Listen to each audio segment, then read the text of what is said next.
gentleman.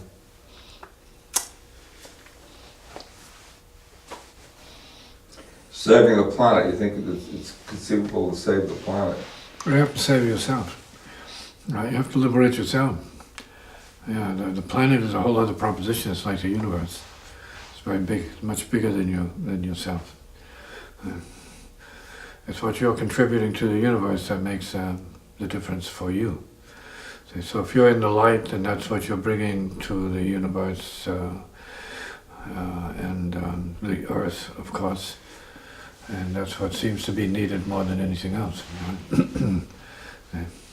We could say the more light, the better, but then we have to pull out of that and realize that there's a perfection that's already going on despite what we do. And it's self-balancing. So we have day and night out here, and we have to understand how that works. On the outside, and then on the inside. And the inner consciousness and then the outer consciousness. And they're not the same. We're not designed to be the same on the inside and on the outside.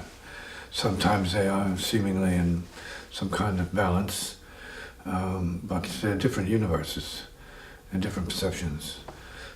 We can't see what the inner sees. The inner sometimes can't see what the physical eyes see. It's a difference. So in terms of saving yourself, that becomes a question. How is it that one saves themselves?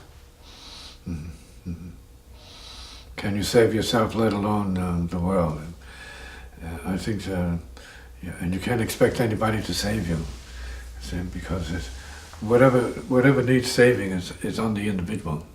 See, it's not on anything else or anybody else. Comment. Therefore, the spiritual path is an individual process, and you have to create individual reality that may be more in line with spiritual enlightenment, or more in line with, let's say, material kind of karma, earth karma, which is also very spiritual. You just have to be in tune with what the earth is as a spirit. The disconnect that you mentioned, where the inner sometimes... It seems that's an appearance. There's no real disconnect. Right? It's like there's no real separation, but it's an appearance. And the reason why people suffer is because they have built an agreement with the appearance of disconnectedness. And so practice will resolve the apparent disconnect? Well, what a certain kind of practice can do is to enable the inner and the outer to be the same, more or less. There's no difference. There's also no self. So there's no self and no selflessness. So you got to get in between that kind of micro, reality. And then we can say, if we can get to that point, at least beyond the conception of it, then we might find some peace. Because it's identification that creates the problems for most people. What you are identified with, does that work for you, or that only works for you. Same thing. So once we get our heads out of the clouds and out of the women and out of the material and out of making money and playing music, once you get your head out of there, you can start seeing and relax. You might be able to start seeing things more clearly from a native and the cosmic sense of what it is. So then all the materialism thing is just a distraction, the success, materialism, it's supposed recognition? To be. Yeah, it's supposed to be a distraction. It's supposed to be a distraction? Why is it supposed to be a distraction? Well, because it is. You're just talking about it. It means you're acknowledging it for what it's supposed to be. So is that why you haven't attracted, thousands of followers? There's no such thing. There's no such thing as thousands of followers. Well, you have a lot of stuff on the internet. Well, that's because there's work being done, and so the work is being shared with the people because it doesn't belong to the self here. So the only reason why it's out there is because it doesn't belong here. But it hasn't seemed to attracted, like a lot of It wasn't put out there to attract anything. Say, that's materialism at its worst. Say, well, it's not put out there for that purpose. Say, when I play my guitar for a few notes here, it's not intended to be given to anybody else. It would appear to be done in the confidence of privacy. But that doesn't mean it doesn't reach the universe. See? Mm-hmm. See, because you're talking about a specific level of audience and reaction and response and maybe influence. See, the spirit doesn't see anything that way. See, that's your way of seeing it. Well, I mean, it was not just me. I mean, for example, who was Yogananda's teacher? Yukteswar. Shri Yukteswar. Didn't he tell him to go to the West and to proselytize the yoga? Well, that was his purpose. Shivananda told... oh, that's their purpose. That's their purpose. They're there to expand. They're there to expand their mission and share what they're doing in that way. Not everybody is supposed to do it that way. It's not proper for everybody to do it that way. But I mean, it did create an impact when they did that. Well, that's relative to your perception. See, but what's the real impact? What's the real impact? I mean, what has come down from that?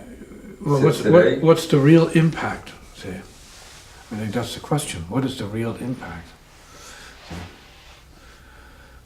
what's the real impact? Who is the real impact? See.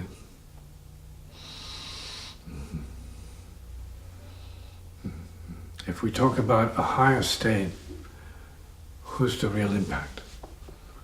See? What's the real impact? A higher state or condition or realization. What's the real impact? See?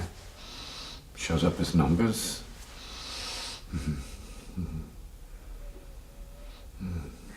See, the reason why they're searching and seeking and the refusing of, let's say, enlightenment is because it's a distraction, both the distractions. And we're talking about materialism, that means quantity and quality, being caught up in that. See? And never letting that go, and that's why I said in the beginning of this, it's about identity. See? Who identifies with what, for what purpose? See? How is, let's say, the God reaching you?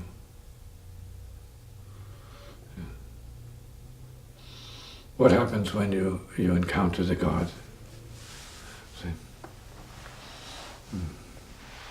You have to let go of the identification. Well, you think of the masses in your case. That's like a measurement of success. Masses, right? Materialism, mass audience, right? Like let's say media, mass audience. That's success. See? Who needs that? You? Who wishes for that? You? See? No one here does. Yeah. In fact, it could be said that from here there's none of that time that's real. It's like past. Yeah. So what you're saying is there's nothing up here. See? This is what you can see as who. Who sees who? That level of numbers, right? Popularity, let's say. Who cares about that? The God or the ego? The ego. So stay with that. For you, it's real. But for others, it doesn't exist. It just doesn't show up as that. So in fact, there's such a thing as vairagya. You ever hear the term? Yeah, it means detachment. Right? It means gone. Right? Gone, gati. Of those who enter goneness, you think they care about the things you talk about? Should they? No, absolutely not. So once you have that instinct, then your conversation should be more relative to the heart nature of what's real, not social, professional, sort of machinery as such.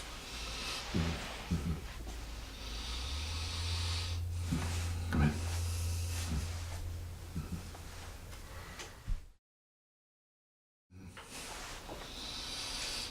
You go to school and learn the mechanics of things. Right? You learn the culture of things and the things of the culture. That's what school is about. You take your time with, with learning it, absorbing it, and processing it, because you have your karma, your individual karma, your family karma, and that keeps you distracted in its own way. And then you try to build a life for yourself apart from that and beyond that, and blah, blah, blah, blah, blah, blah, blah, blah. That's obvious, nothing to talk about there. Right? People are free to be themselves.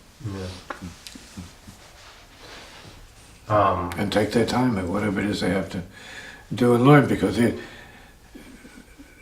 we have to see more deeply that there is a balance that's going on out there in everybody's case, a certain kind of perfection that's already in operation. Right? That maintains darkness, and that maintains brightness, it maintains neither. And that maintains both at the same time.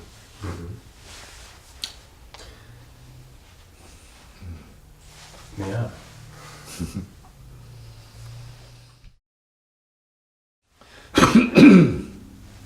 Yeah, when it comes to, let's say, the function of music, which is really the function of listening and hearing, but it doesn't always include feeling.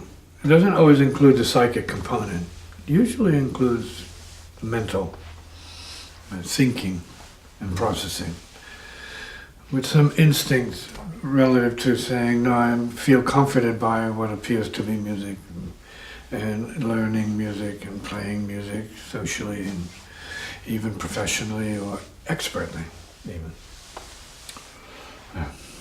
But that doesn't mean there's contact at a capital SOUL level. Doesn't mean there's any of that going on. So what we are usually doing is beside the point. And not sufficient to get to the capital SOUL level, where it of itself does what it needs to do perfectly, for its purposes perfectly, not by our standards, but by its own standards.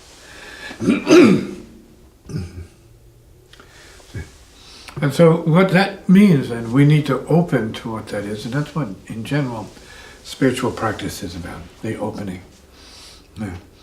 The very specific, deep vulnerability to source, reality. And that's what people have to examine for themselves, and what that could be for the individual. Otherwise, it's just talk about it and thinking about it, and it's just more of the same, just one thing bouncing off the next thing coming. Is there music on other planets? Absolutely. That's like saying, is there sound in the universe? Absolutely. There's no question about that. If there's sound here, there's sound everywhere. It is a sound universe. Right? Right. Nada Brahma, God is sound. Yeah. And it's infinite. It's indescribable. It's incomprehensible. It's all sound. See? It's also capable of hearing. No sound. When we start to hear no sound and we start to hear no speech, we're turning different perceptics on in our consciousness. And then resorting to a different level of machinery that has more to do with the inner, say the subtle consciousness, and not just the self-consciousness, and maybe super self-consciousness, maybe super consciousness. So the super consciousness is no sound? Could be. Beyond your idea of sound. Well, isn't Source interested in keeping the planet going? I mean, no, it has no interest in that. That's your interest. So you're the source that concerns itself with that. It has no concern. I mean, there is, nature has a certain beauty in it, its own essence. Yeah, as it is. That's what it is. That's what it is. Nature here, nature everywhere. It's the same thing.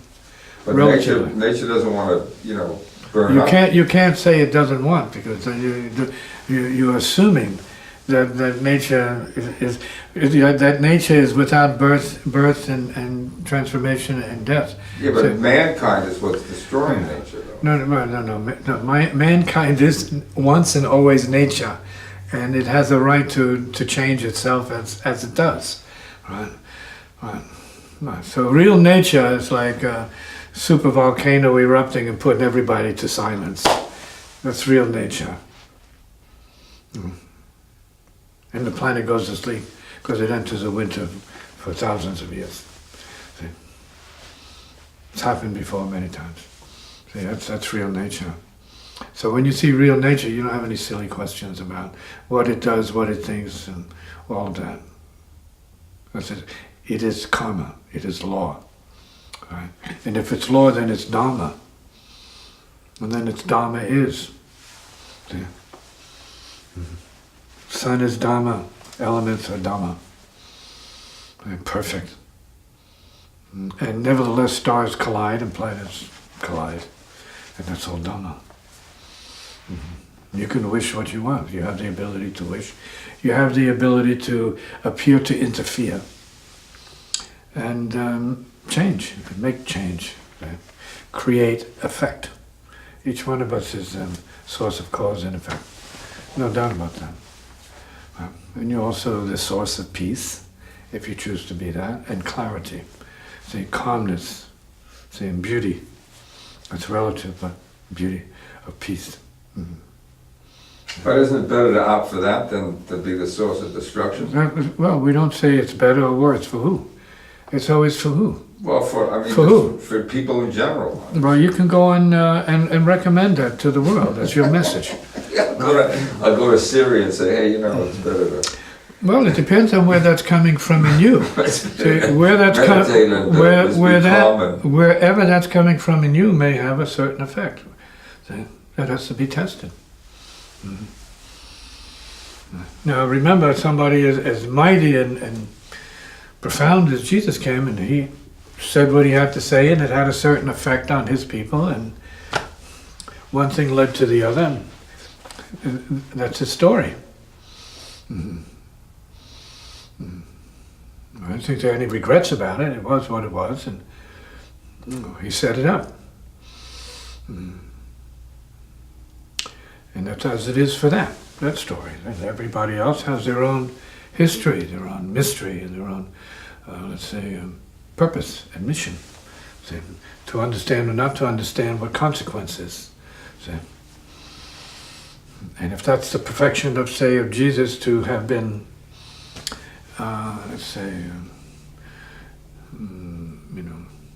humiliated before his people or the public or the region there, and his family was following that episode, obviously. And then that's what it was. It was, something that was ordained. It was destined to be that way. So there's a perfection to it. I'm not saying it's right or wrong, because the great whatever it is doesn't see it as right or wrong. It sees it as the unfoldment of circumstances and karma. It doesn't say it's right or wrong. It just is what it is. See? And we'd have to say it's absolutely right, because then it's in tune with the laws of karma. It couldn't have happened that way unless it was necessary to happen that way. And that's a mystery. That's a paradox. See? So we can say that what it is, or what it appeared to be, is not necessarily what it really is. See? And that's also a fact. Depends on what your vantage point is and where you are in the evolution of your own consciousness and your own unfoldment. And, let's say, awakening to the spiritual. That means the non-material. The truly non-material is truly spiritual. Gone. Empty. Peace. Well, the thing with Jesus is that it had... Who knows? Who knows? You know? Well, he had a tremendous long-range impact. I mean, look what's still going on today. Yeah, but we have long-range impact too. Let's say, by your standards, in a small way, we have long-range impact. The divine is present. Maybe not for you, but it is present for others. And there's nothing to be said that's greater than that impulse of connectedness with the divine. But obviously you don't know that, or you would have spoken about it.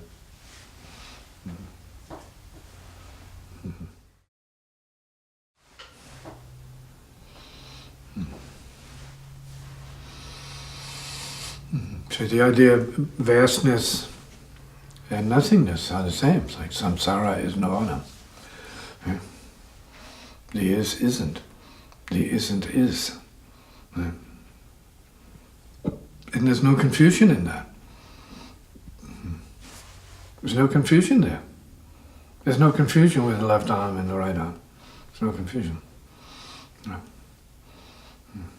There's no confusion with ignorance and knowing. In other words, they coexist, but then everything mutually coexists.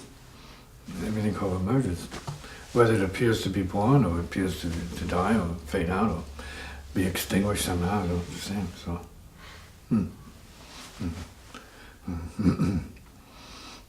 so there's a time, there's a moment when your thinking just melts away, and your knowing shows up as infinitely less than you thought it should. Right? Because in this manner of, let's say, seeing and hearing, there's a melting. And then because of what that is, then there's a sense of what the heart is. And when you get to only heart, then you're on the path. Instead of duality and this and that, and whether they connect or not, obviously they're the same thing, obviously. A thing is a thing is a thing is a thing. And so we go through our lives appreciating materialism as materialism, but not appreciating materialism as infinite. Well, Whereas- that depends on who. Say, what you're doing is assuming that that's everybody. No. Everybody is the spiritual and everybody is the material.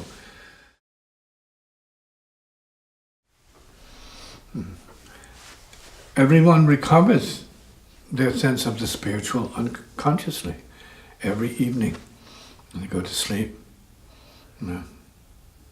How many times does this have to be brought up? You can't survive without it. You can't live without your surrender, your infinite surrender, even momentarily, to what it is.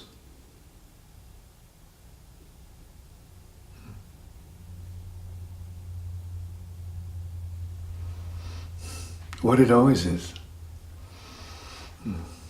And it's neither this nor that, but it is what it is.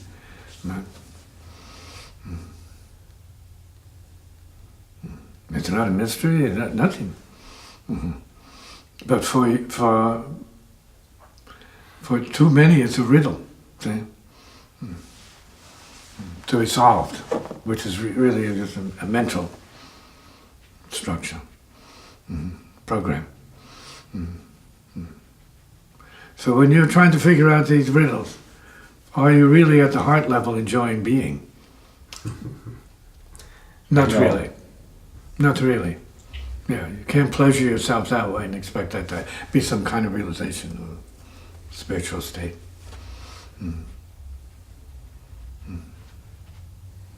It has nothing to do with your head. It has everything to do with your heart. At some point you want to give the head to the heart and let the heart speak through the head.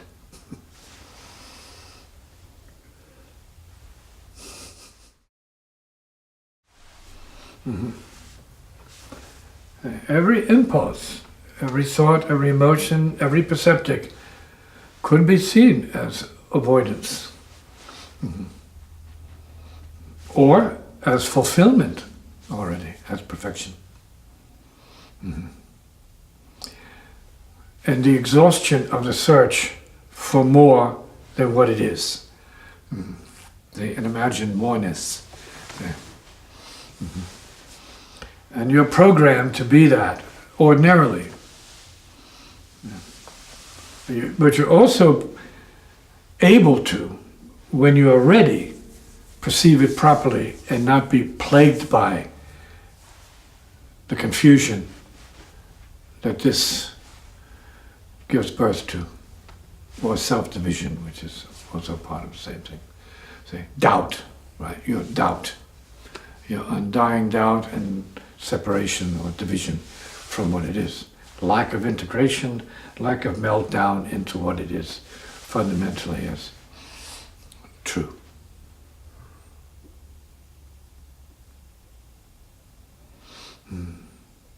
It's almost like you don't have any peace unless you are nagging and scratching at it, say, chopping at it, hacking at it, say, thinking that that's going to result in something profound, in the form of some kind of spectacular answer. And there's no such thing. You're just being you. Karmic, neurotic,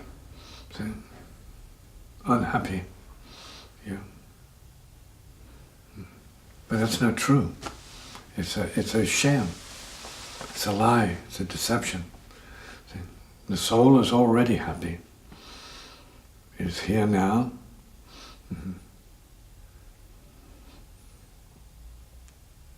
It's true. Present. You've heard that before. Yeah. Try and be with that.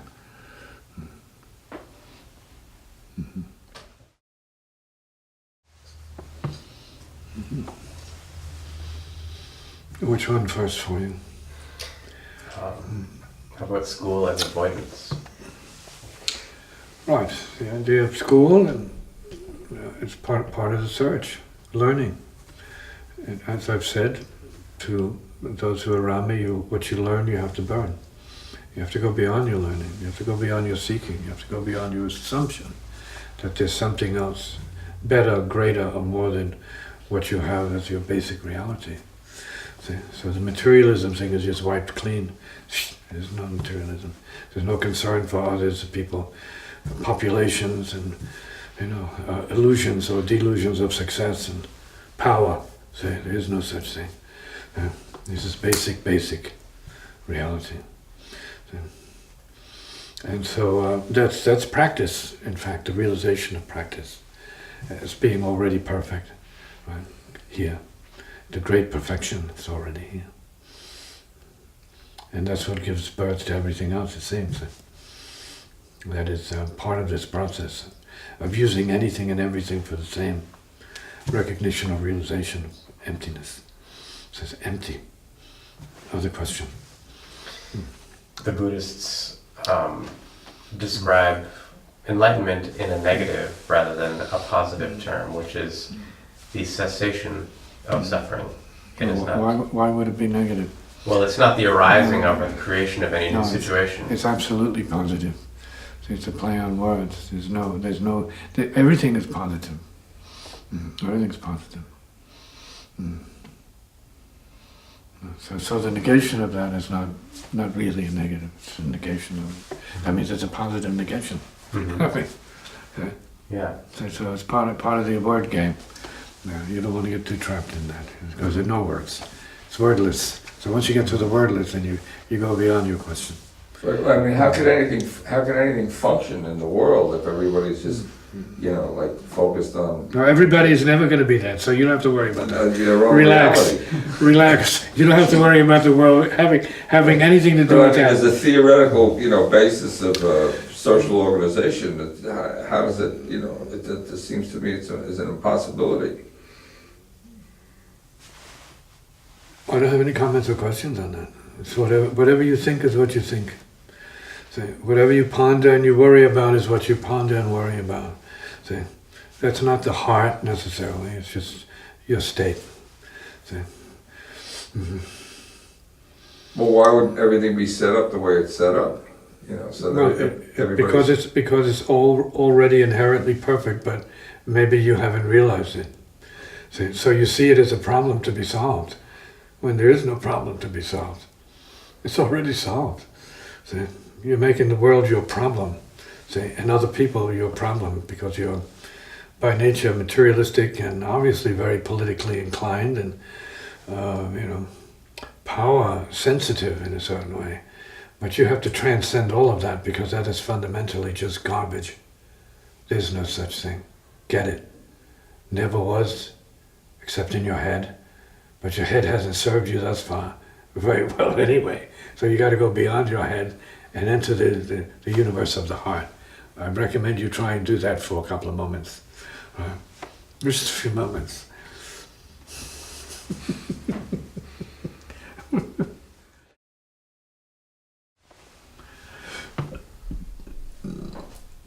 See, what is called the real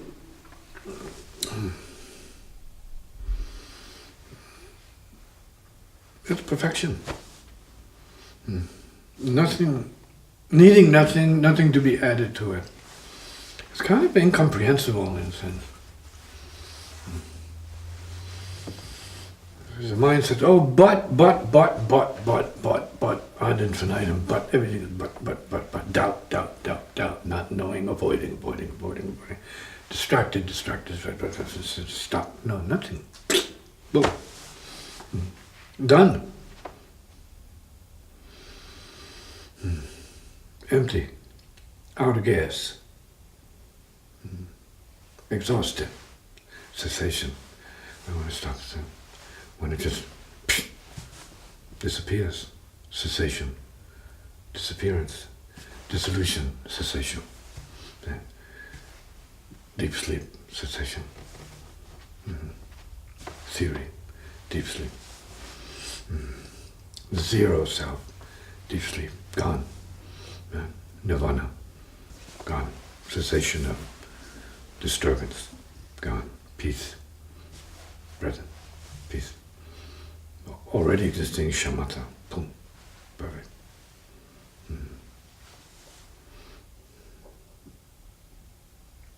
Basis.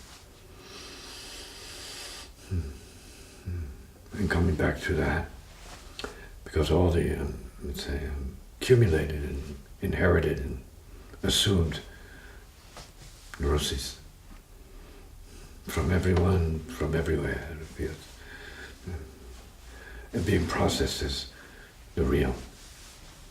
And it is really neurotic, but it's not the real. So at some point intelligence has to arise and enable the individual to make distinctions that are beyond distinction. And part of the ever-present clarity of intelligence, wisdom, burn.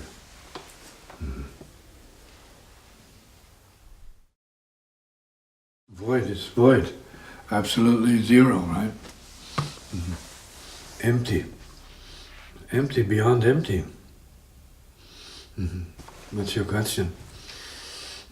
What, if any, differences are there between the kind of ultimate realization and the sort of non-experience? If there is what you're saying of ultimate realization, then there's nothing else. There's nothing else.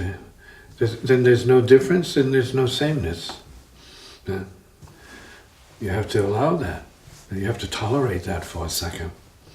And so there's no thought, there's no word. There's zero. There's nothing. No master, no guru, nothing. Zilch. Void. Clear. But you still have awareness though, right? You can have awareness. We can grant you that. So you have the awareness of that. But you can't, he's saying in sleep there's no awareness, but if you have enlightenment, there is awareness. So that's the difference. People are asleep while they're awake. What's the difference? You're asleep, awake. So-called. Awake, asleep? Sometimes. That's everybody. It's not anyone. That's the condition of the mind. So when you are practicing, then you are attentive to the shifts and those flips, those dynamics of when you're awake, when you're asleep, when you're asleep and when you're awake. So that's what meditation ultimately serves, to tune into. Yeah. Perception of. Yeah.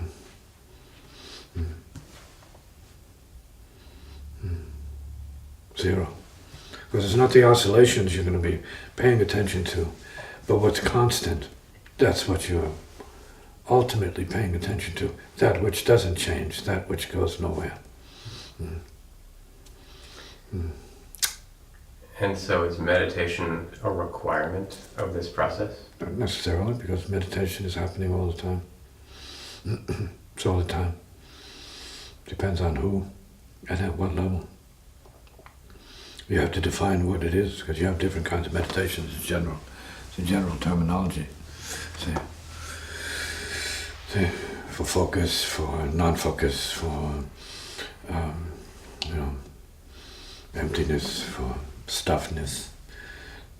Depends on the person. It's not on the thing itself. It depends on the individual who's capable of letting go of self to enter what the rest of it is, which is really, really vast.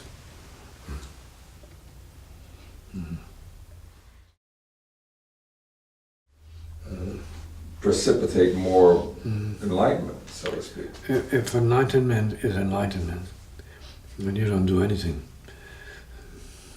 But so why do you feel impelled to teach? Nothing is being done because there's no teaching. But you've identified yourself as a teacher. No, that's a figure of speech. See, that's a management of, let's say, imagery. See, there's a teacher teaching, but then there is none. See, it's an appearance. The thing is not appearance. So it doesn't matter how we appear as teachers or parents or humans or whatever. That's irrelevant. The fact is knowing your nothingness, your emptiness. That's what the event is, regardless of what your karma, let's say, creates for you in terms of momentum to do anything or show up as anything, right? Whether that's a certified this or an uncertified this, a regular this or an spectacular this or that, or what it might be. See, nothing's happening. Nothing happens. There's the appearance of it. There's the appearance of the teacher and there's no teacher.